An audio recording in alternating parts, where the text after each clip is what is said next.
बस्तर में जिस तरह से लगातार माओवादियों को बैकफुट पर ढकेलने का काम किया जा रहा है, लेकिन माओवादी भी रह रहकर अपनी उपस्थिति दर्ज कराते हैं। कल माओवादियों को बड़ा नुकसान हुआ, जिसमें उनके 4 जो बड़े कैडर थे, जिसमें एक डीवीसीएम और 3 सेंट्रल कमेटी के सुरक्षा गार्ड थे, उन्होंने गरियाबंद में सरेंडर किया 19 लाख के माओवादियों ने। तो वहीं आज ठीक उसके दूसरे दिन बीजापुर में माओवादियों ने अपनी बड़ी उपस्थिति दर्ज कराई, जिसमें जवानों को बड़ा नुकसान हुआ है। क्या है पूरा मामला, इस पर बातचीत करते हैं। नमस्कार, मैं विकास तिवारी हूं, आप बस्तर टॉकीज देख रहे हैं।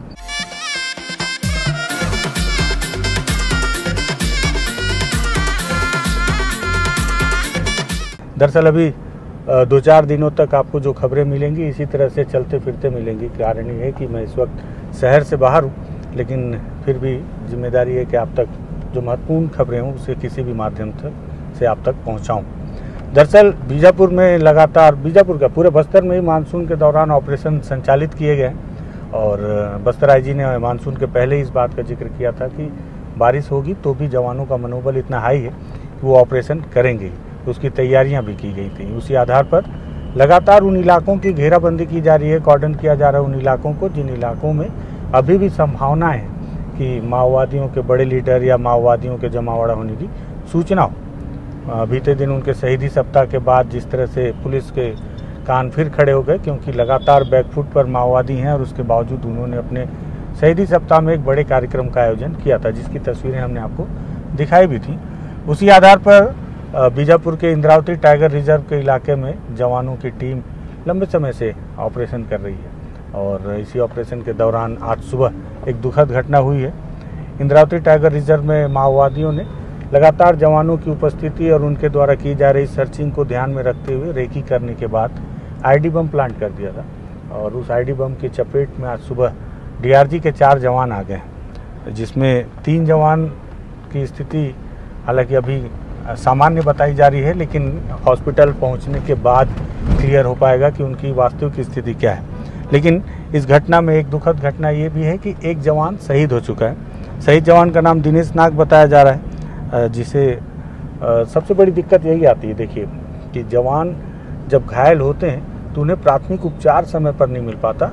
अगर आप आंकड़ों पर नज़र डालेंगे तो आपको पता चलेगा कि जितने जवान माओवादियों से मुठभेड़ में शहीद हुए, कमोबेश उतने ही जवान लगभग डेंगू, मलेरिया और या फिर घायल होने पर समय पर उपचार नहीं मिल पाने की वजह से भी शहीद हुए हैं और इसी का एक दुखद खामियाजा है। ये बात अलग है कि बस्तर में मेडिकल कॉलेज और सुपर स्पेशलिटी हॉस्पिटल का एक स्ट्रक्चर भी खड़ा कर दिया गया है, लेकिन समय पर प्राथमिक उपचार न मिल पाने की वजह से एक जवान शहीद हो गया है, जिसे हमने आज खो दिया है। शहीद जवान के पार्थिव शव को और घायल जवानों को रेस्क्यू करके बाहर निकाला जा रहा है।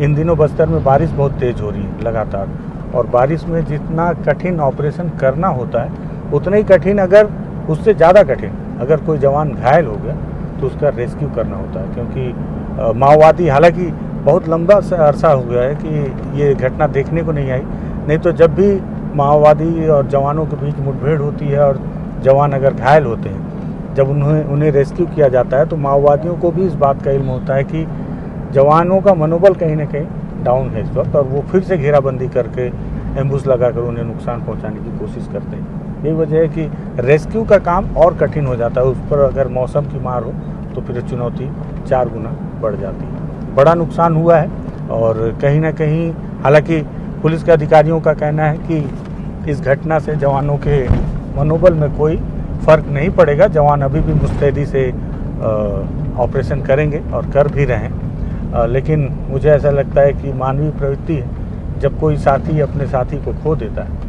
तो उसका असर उसके दिल में पड़ता तो है। तो देखना होगा कि जवान किस तरह से अपने शहीद साथी के शव को रेस्क्यू करके कब तक बाहर लेके आते हैं। प्राथमिक सूचना के तौर पर मुझे लगा ये जानकारी आपको देनी चाहिए। बड़ी घटना हो गई है, दुखद घटना हो गई है बस्तर में, इसलिए इस वीडियो को हमने आनंद फानंद में रिकॉर्ड किया है। और अगर आपको लगे कि और लोगों तक ये जानकारी पहुंचनी चाहिए तो शेयर कीजिएगा। बस्तर टॉकीज को सब्सक्राइब कीजिए। धन्यवाद।